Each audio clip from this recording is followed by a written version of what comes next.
a man creates an underground fight club through which he trains an army to try to eliminate credit card debt. This man works for a car company and feels disillusioned with his monotonous life. As the stress at work increases and he suffers from insomnia, he hasn't slept in 6 months. He spends his free time browsing furniture catalogs and buying everything that catches his eye, but nothing satisfies him. One day he goes to the doctor, hoping to get a prescription, but the doctor dismisses his pain. The man adds that he suffers from narcolepsy, that he falls asleep and wakes up in strange places with no memory of what happened. Nevertheless, the doctor tells him he just needs to sleep naturally and suggests he attend a support group for people with testicular cancer so he can understand what real pain is.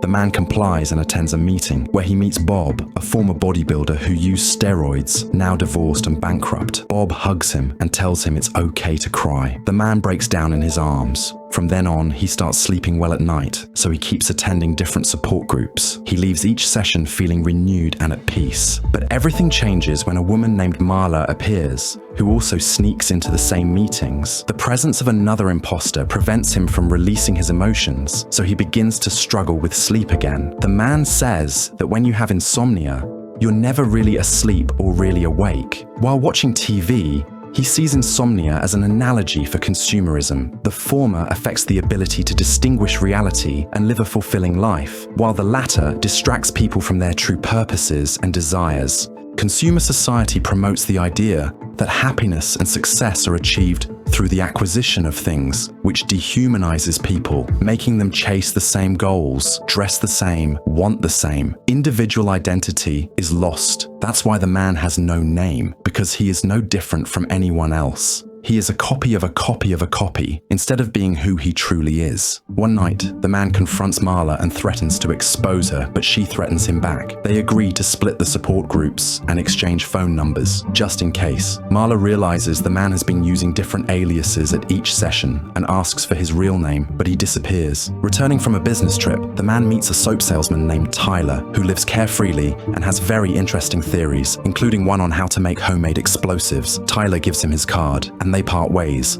But when the man arrives home, he finds his apartment has gone up in flames. With nowhere to go, he calls Tyler. They meet at a bar, and he tells Tyler about the fire. Tyler replies that nothing he lost was essential and criticizes consumerism, saying the obsession with lifestyle makes people worry about superficial things instead of real problems. He advises him to stop chasing material things, because eventually, those things end up owning you. Tyler also reveals that, aside from selling soap, he works at night as a projectionist in a theater and a waiter in a luxury hotel. After a few drinks, Tyler invites the man to stay at his place, but on one condition: he has to hit him in the face. He explains that you can't truly know yourself if you've never been in a fight. The man hesitates, but eventually does it. Then Tyler hits him back. The man falls to the ground, and both feel euphoric. They continue fighting until they're exhausted. The fight may symbolize a connection with the essence of being human. It's a break from social norms and expectations, and can be interpreted as a shedding of superficiality to connect with something primal. After that, they move in together. Though Tyler's house is filthy and abandoned, the man settles in. At night, they continue fighting outside the bar, attracting the attention of other men, who begin to join together until they form a club called Fight Club, where strangers fight in the bar's basement. The fights reflect a repressed violence that everyone carries inside.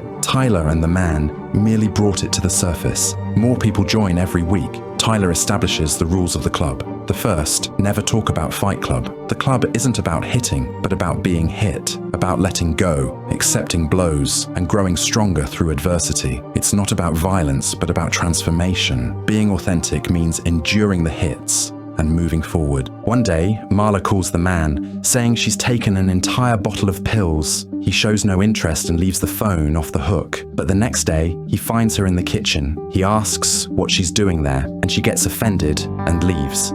Then Tyler comes down and says he answered the phone, went to get her, and they had sex. Marla starts visiting the house regularly to be with Tyler, which bothers the man, until he gets fed up and kicks her out of the house. She tells him he's crazy and doesn't understand his changes. One morning, the police call to say the fire in his apartment was caused by homemade explosives. Since meeting Tyler and founding the club, the atmosphere at work has become more tense. He arrives bruised and constantly challenges his boss. Later, he runs into Bob. Bob says he's doing better than ever because he found a new group, one whose first rule is also not to talk about it. The man discovers Bob is a club member and fights at night. One day, the man threatens his boss with exposing corporate corruption. He gets fired and beats himself up in front of his boss. He receives a severance package, which he uses to finance the club. Soon, Tyler begins assigning tasks to members, vandalizing buildings and destroying cars. While destroying cars on the streets, the man learns that there are numerous Fight Club chapters across the country.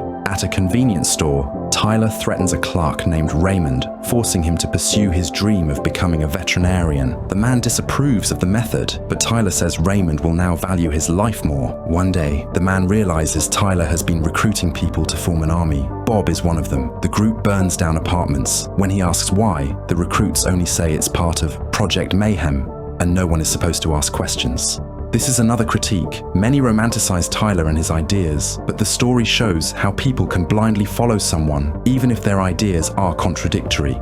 Tyler is a charismatic dictator. The recruits think they're resisting the system, but they're just obeying a different master. They're not free, they've just changed owners. The man starts feeling excluded from the club. He scolds Tyler for withholding information. In an argument, Tyler reveals that he was the one who burned down his apartment to force him to change his life. Then they crash into another car. Tyler says they've just had a near-life experience. Tyler wants the man to hit rock bottom because losing all hope is freedom. It doesn't mean resignation, but total acceptance. Only by letting go of impossible ideals and the desire to control everything can one truly live. The next day, the man looks for Tyler, but he's gone. In his absence, Project Mayhem continues. No one tells him anything. Some recruits arrive saying Bob died on a mission. The man thinks things have gone too far and starts searching for Tyler to stop the project. He visits several cities and bars with club chapters. In one, a bartender tells him he is Tyler. He calls Marla, who also calls him Tyler. The man discovers that Tyler and he are the same person. He created Tyler unconsciously as an idealized version of himself. He alone founded the club, burned down his apartment, slept with Marla, worked as a waiter and projectionist. He did everything himself without remembering. He finds the plans for the project to bomb financial buildings and erase debt records. He tries to warn the authorities but learns they're also club members. He escapes, goes to one of the buildings, tries to defuse the explosives, but Tyler appears. They fight, although he is really only fighting with himself. The man is left unconscious by the blows. He wakes up tied up, with Tyler pointing a gun at him. Tyler says the explosions will begin in 3 minutes, but the man realizes the gun is in his own hand. He shoots himself, is injured but alive, and this makes Tyler vanish. Recruits arrive with Marla. The man asks them to leave her with him. He tells her everything will be okay. The bombs go off. He takes her hand and says he met her at a very strange time in his life.